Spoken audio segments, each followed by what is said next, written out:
Students, this is example number 9.3 from chapter gravitation और पुरानी books में ये है example 10.3. An object is thrown vertically upwards and rises to a height of 10 metre. Ground level से हमने किसी object को थ्रो किया है वर्टिकली अपवर्ड्स और वो कहां तक जाएगा, 10 मीटर तक जाएगा. इसका मतलब ये क्लियर है कि उसके बाद ये नीचे आने लगेगा. ठीक है, तो मैक्सिमम हाइट पे उसकी वेलोसिटी कितनी होगी, 0. और आपको पूछा है calculate the velocity with which the object was thrown upwards. मतलब कितनी इनिशियल वेलोसिटी से आपने थ्रो किया कि वो मैक्सिमम हाइट 10 मीटर तक पहुंच जाए. ठीक है, तो आपके पास फाइनल वेलोसिटी 0 है, इनिशियल वेलोसिटी आपको फाइंड करना है और डिस्टेंस दिया है 10 मीटर. तो हम कौन सी इक्वेशन ऑफ मोशन यूज करें यहाँ पर, क्योंकि हमें यू फाइंड करना है. तो देखिए, सबसे पहले आप तीनों, अगर आपको समझ नहीं आ रहा कि हम कौन सी इक्वेशन ऑफ मोशन यूज करें तो साइड में आप कहीं रफ में तीनों इक्वेशंस ऑफ मोशन लिख लीजिए.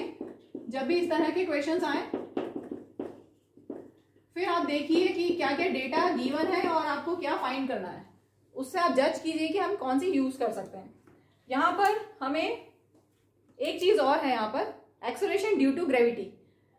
उसका डायरेक्शन क्या होगा, एक्सेलरेशन ड्यू टू ग्रेविटी हमेशा वर्टिकली डाउनवर्ड होती है. कोई भी ऑब्जेक्ट ऊपर जा रहा है या नीचे आ रहा है, अगर उसका मोशन ऐसे है या उसका मोशन ऐसे है, दोनों ही केस में एक्सेलरेशन ड्यू टू ग्रेविटी का डायरेक्शन वर्टिकली डाउनवर्ड होता है. ठीक है, अगर मोशन और एक्सेलरेशन ड्यू टू ग्रेविटी का डायरेक्शन सेम है, अगर दोनों का डायरेक्शन सेम होता है तो जी को हम पॉजिटिव लेते हैं. और अगर मोशन और एक्सेलरेशन, ये मोशन हुआ और ये एक्सेलरेशन ड्यू टू ग्रेविटी का डायरेक्शन, अगर अपोजिट डायरेक्शन है तो जी आप लेंगे माइनस में. ठीक है, तो जी हमारे पास है minus 9.8 metre per second square. ठीक है, अब सॉल्व करते हैं. अब देखिए कौन सी इक्वेशन ऑफ मोशन यूज करें जिसमें v, u, a और s है. v, u, a और s. ठीक है, a या यहाँ पे बोलेंगे acceleration due to gravity g. तो means third equation of motion use करना है. So using third equation of motion, using third equation of motion क्या है, v square equal to u square plus 2as.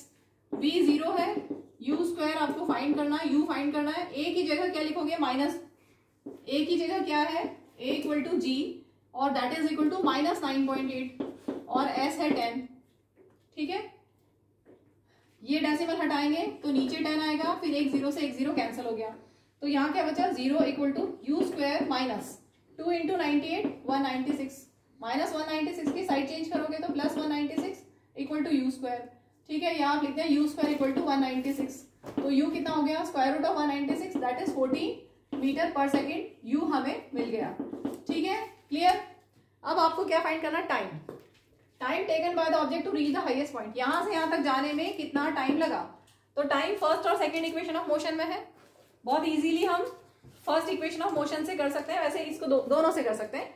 ज्यादा इजी ये रहेगी करना, v equal to u plus 80. तो देखिए v equal to u plus 80 है, तो आप v माइनस यू को क्या लिख सकते हो, 80. So v minus u upon a equal to t. तो मैं डायरेक्ट यहाँ पे लिख रही हूँ, टाइम फाइंड करना है v माइनस यू अपॉन ए, final velocity minus initial velocity upon acceleration. कौन सी है, एक्सेलरेशन ड्यू टू ग्रेविटी.